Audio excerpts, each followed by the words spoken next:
Honorable Prime Minister, very warm greeting from the land of rising sun, Arunachal Pradesh. I am Tapi Aku, studying in Standard 12 from JNB Papumpare, Arunachal Pradesh.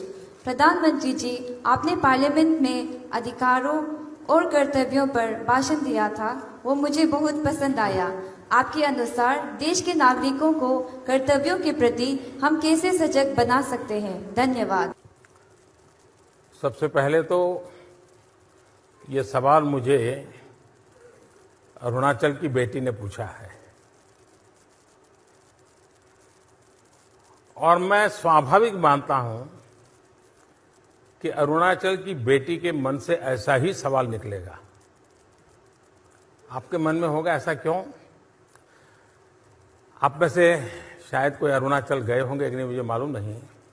इस देश में अरुणाचल एक प्रदेश ऐसा है कि जो एक दूसरे को जब मिलते हैं तो जय हिंद करके ग्रीट करता है।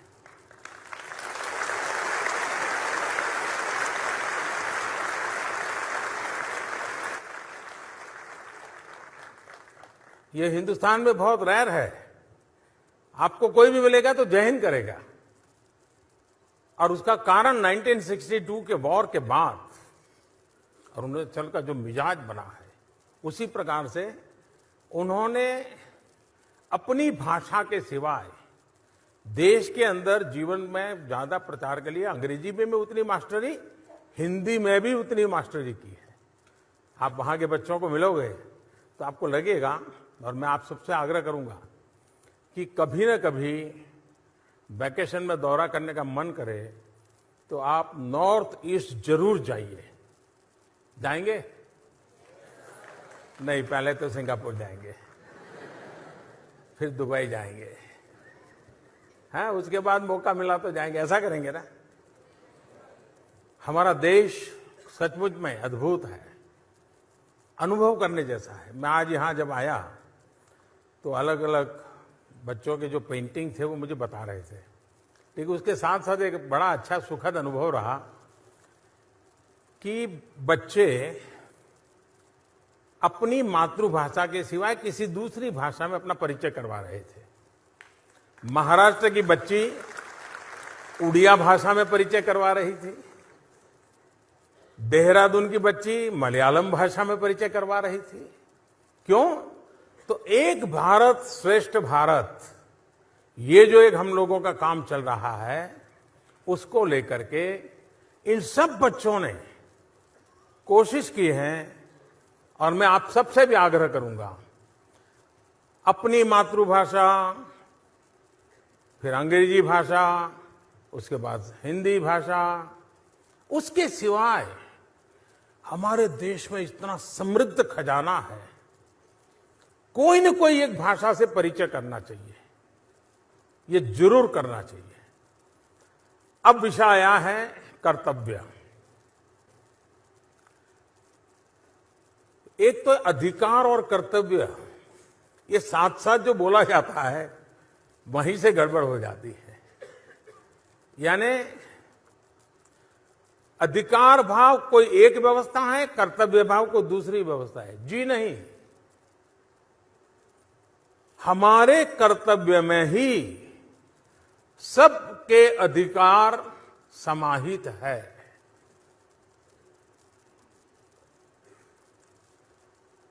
अगर मैं टीचर के नाते अपना कर्तव्य निभाता हूं तो विद्यार्थी के अधिकार की रक्षा होती है कि नहीं होती है? विद्यार्थी के अधिकार की रक्षा होती है कि नहीं होती है? तो फिर अधिकार और कर्तव्य का झगड़ा नहीं रहता है। महात्मा गांधी बहुत आग्रहपूर्वक कहते थे कि मूलभूत अधिकार नहीं होते हैं, मूलभूत तो कर्तव्य होते हैं। और अगर ईमानदारी से हम अपने कर्तव्यों का निर्वाह करें तो फिर किसी को अपने अधिकार के लिए कभी भी कुछ मांगना नहीं पड़ेगा, क्योंकि उसके अधिकार उसमें संरक्षित ही होंगे।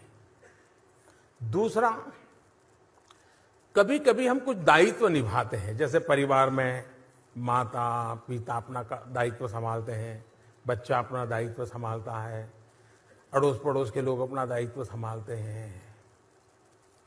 लेकिन बात यहां तक सीमित नहीं होती है।